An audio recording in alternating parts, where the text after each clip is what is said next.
এখন ঘড়িতে বাজে সকাল ৮টা। আর আমি কিন্তু ঘুম থেকে উঠেছি সকাল ৭টার সময়। তো ঘুম থেকে উঠে আমি ঘর ঝাড়ু দিয়ে দিয়েছি, শরবতও খাওয়া হয়েছে। আর আরুষ যেহেতু ঘুমোচ্ছিল তো ও ওঠেনি, তাই আমার বিছানাটাও মানে ঝাড়া হয়নি। আর এখন আরুষ ঘুম থেকে উঠে গিয়েছে, ওর ঠাম্মার সাথে ও চা বিস্কুট খাচ্ছে। তো আমি ভাবলাম সেই ফাঁকে আমি মশারিটা গুটিয়ে নিই আর বিছানাটাও একটু ঝেড়ে নিই। তো আজকে আমার কিন্তু সকালবেলায় স্নানও হয়ে গিয়েছে। তো তার আগে তোমরা সবাই বলো কেমন আছো? আশা করি তোমরা সবাই খুব ভালো আছো আর আমরাও খুব ভালো আছি। আমার নতুন একটা ব্লগ মৌহাস লাইফস্টাইলে তোমাদের সবাইকে জানাই স্বাগতম। তো দেখো সকালবেলায় স্নান টান করে নিয়েছি। যেহেতু আরুষ মঙ্গলবার থেকে স্কুলে যাবে, তো স্কুলে যেহেতু ওর প্রথম স্কুল, জীবনের প্রথম স্কুলে যাবে, তো তার জন্য অনেক কিছুই কেনাকাটি আছে। তো আমরা অনেক দিন ধরে বাপের বাড়িতে ছিলাম, তাই জন্য কোনো কিছুই কেনাকাটি হয়নি। স্কুলের রুলস মেনেই সব কিছু কেনাকাটি করব। তো তখন বাপের বাড়িতে ছিলাম, হয়নি, এখন এসেছি। আর আজকে যেহেতু সানডে, শ্বশুরমশাইও বাড়িতে রয়েছে, তো বলল তাড়াতাড়ি তোরা রেডি হয়ে নে সকাল সকাল। আর মানে প্রচণ্ড গরম, কলকাতাতে প্রচণ্ড গরম, কিন্তু আজকের ওয়েদারটা খুব ভালো, মেঘলা মেঘলা। তো রেডি হয়ে নে, কখন কি হবে না হবে বলা তো যায় না। তো আমরা শপিং করে নিয়ে আসবো, তাই জন্য আমি তাড়াতাড়ি করে স্নান টান করে রেডি হয়ে নিচ্ছি। আর আরুষ ওখানে ওর ঠাম্মার কাছে রয়েছে, তো ওকেও আমি রেডি করাচ্ছিলাম। তো বলল যে ডিম সেদ্ধ হয়ে গিয়েছে, ওকে প্রথমে ডিমটা খাইয়ে দে। কারণ সকালবেলায় কিছু না খেয়ে গেলে ওখানে গিয়ে কান্নাকাটি করবে, বায়না করবে, এটা দাও ওটা দাও, কোনো কিছু শুনবে না। তো তাই জন্য ওকে প্রথমে শরবত একটু দেওয়া হয়েছিল, চা বিস্কুট খেয়েছে। তারপর ওখানে ডিম ওই যে খাচ্ছে ওর দাদুর সাথে। আর এটা আমার ডিম, আমিও ডিম খেয়েই বেরোবো। তো ওর খাওয়া দাওয়া হয়ে গেলে ওকেও আমি রেডি করিয়ে দেব। আর জানো তো আমি মানে অনেক দিন পর ভিডিও দিচ্ছি, অনেক দিন পর বলতে মানে অনেক দিন, প্রায় 1 বছরের উপর।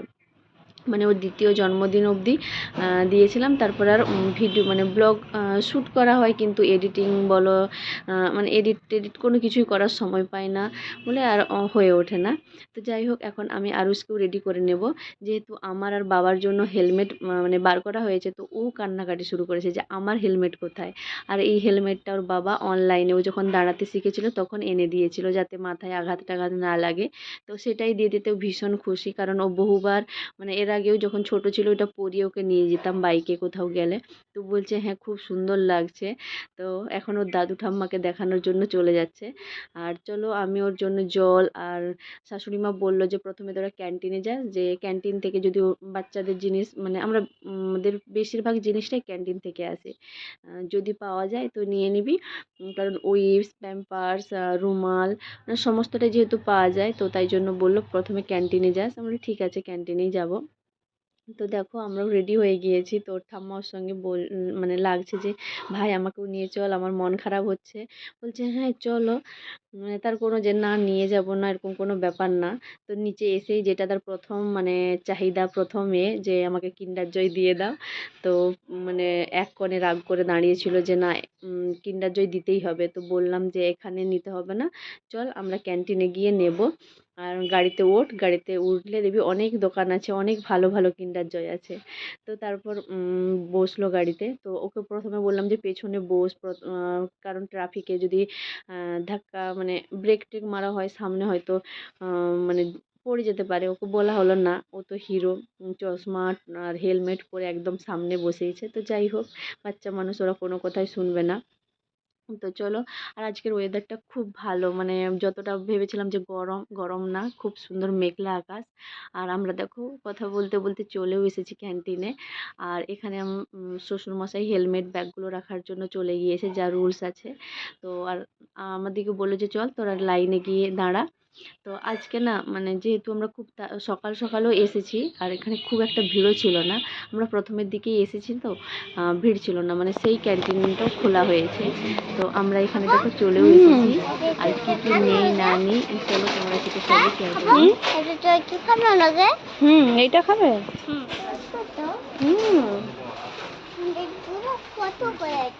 ওইটা কত করে? দাম পড়ে।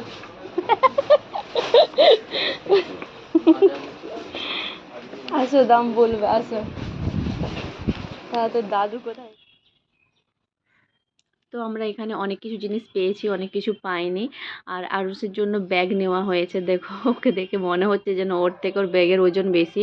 হ্যাঁ, আমাদের যা জিনিস ওই ব্যাগের মধ্যে ধরেছে, তারপর অনেক বেশি হচ্ছিল, ওর ব্যাগে নিয়ে নিয়েছে। ও ব্যাগ ছাড়বে না, ওই ব্যাগ ভর্তি জিনিস নিয়ে দেখো ও নড়তে পারছে না, তবু শুনছে না, মানে আনন্দে ব্যাগ নিয়ে স্কুল যাবে। এখনই বলছে স্কুল চলো দাদু। তো দেখো হেলমেট, চশমা, ব্যাগ নিয়ে মানে কেমন নাচানাচি করছে, মানে খুব খুশি, ওর জন্য ব্যাগ নেওয়া হয়েছে। তো এখানে স্যাররা বলছে যে ছোটু তোর ব্যাগটা দে, তো আমরাও স্কুলে যাব। যেই বলেছে ও তখন দেখো ওর দাদুর কাছে চলে যাচ্ছে। আর আমরা এখান থেকে বেরোনোর পরে দেখছি বৃষ্টি পড়ছিল গুঁড়ি গুঁড়ি। তো চলো, এখান থেকে শ্রীলেদার্স বেশি দূর না, ওর জুতো নেওয়া হবে। তো আমরা এখন বেরিয়ে পড়ি।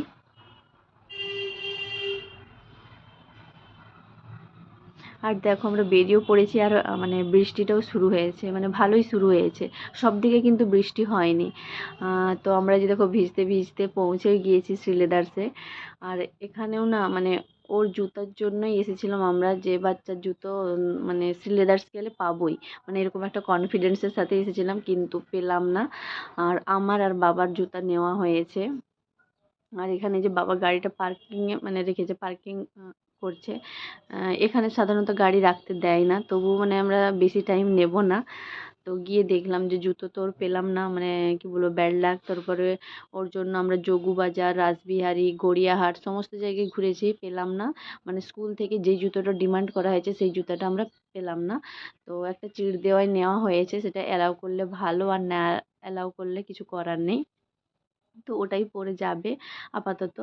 আর জলের বোতল ওটাও নিতে হবে, ওটাও নেওয়া হয়নি, ওটাও ক্যান্টিনে পাওয়া যায়নি। তো আমরা জলের বোতল আর সমস্ত কিছু মানে যা যা কেনাকাটির ছিল নিয়ে নিয়েছি। তো এরপরে আমরা বাড়ির দিকে যাব।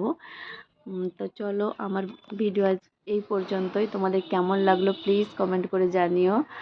আর ভালো লাগলে প্লিজ শেয়ার